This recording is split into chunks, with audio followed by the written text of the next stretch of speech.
बड़ी खबर है, ईरान की आईआरजीसी ने एक बड़ा दावा किया है कि उसने 10 से ज्यादा तेल टैंकर जहाजों को टारगेट किया।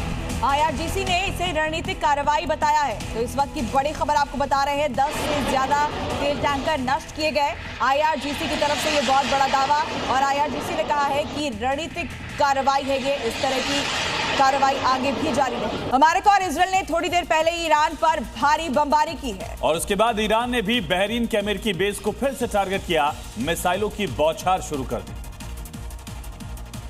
125 घंटे बाद भी ईरान के इंतकाम पर मिडिल ईस्ट में घमासान छिड़ा हुआ है।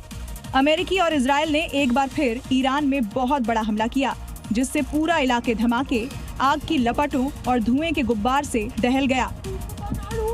हालांकि ईरान ने भी फौरन इस हमले का जवाब दिया और बहरीन में अमेरिकी सैन्य ठिकानों पर क्लस्टर मिसाइल से हमला बोल दिया।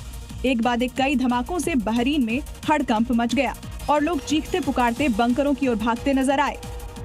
और हमारे साथ कर्नल दिनेश नैन सर कनेक्ट है। सर, स्वागत है आपका। पहला सवाल सर, क्या ये युद्ध इंडियन ओशन तक पहुंच गया है? इसका दायरा और बढ़ रहा है क्या?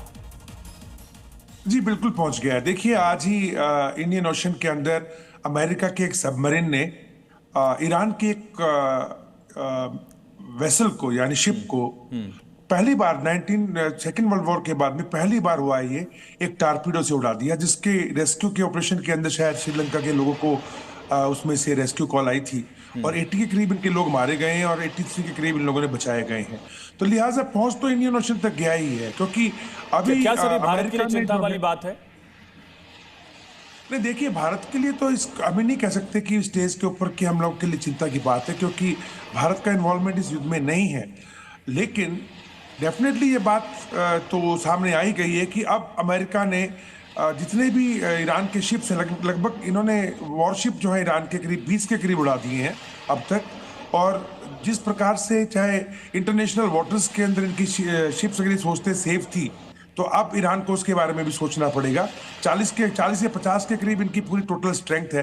तो ये मान के चलिए कि 50% जो नेवल स्ट्रेंथ है, उसको जैसे डोनाल्ड ट्रंप ने कहा कि हम इन नेवी को बिल्कुल ऑब्लिटरेट कर देंगे, तो उसके हिसाब से तो ये मामला ऐसे ही आगे बढ़ रहा है। हमारे साथ रविंद्र सचदेवा सर भी जुड़ गए हैं। सर, आपसे सवाल ये मैं पूछना चाहूंगी कि ट्रंप ने कहा कि वो बूट्स ऑन ग्राउंड के लिए भी तैयार हैं, लेकिन हवाई हमलों में और समुद्र में निशाना बनाने में और बूट्स ऑन ग्राउंड में क्या वहां पर जो सिचुएशन है वो बदल जाती है? क्या इस तरह की संभावना आपको नजर आ रही है? थैंक यू, प्लेजर आपके साथ and good morning to everyone.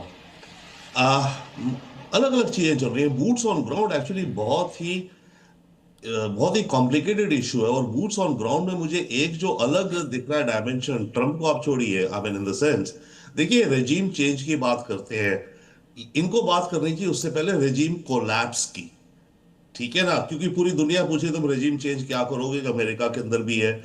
अगर ये कहें कि इनका ऑब्जेक्टिव है रेजिम कोलैप्स हो, उसके बाद जो निकलेगा देखा जाएगा। Anyway, now boots on ground में मुझे जो फॉरगेट अमेरिकन तो एक भी सोल्जर ग्राउंड पे नहीं डालेंगे, सोल्जर नहीं डालेंगे, बट स्पेशल एजेंट्स वगैरह डाल सकते हैं, पीछे चुपचाप जो काम कर रहे हैं ऑलरेडी होंगे इनके और इजराइल के।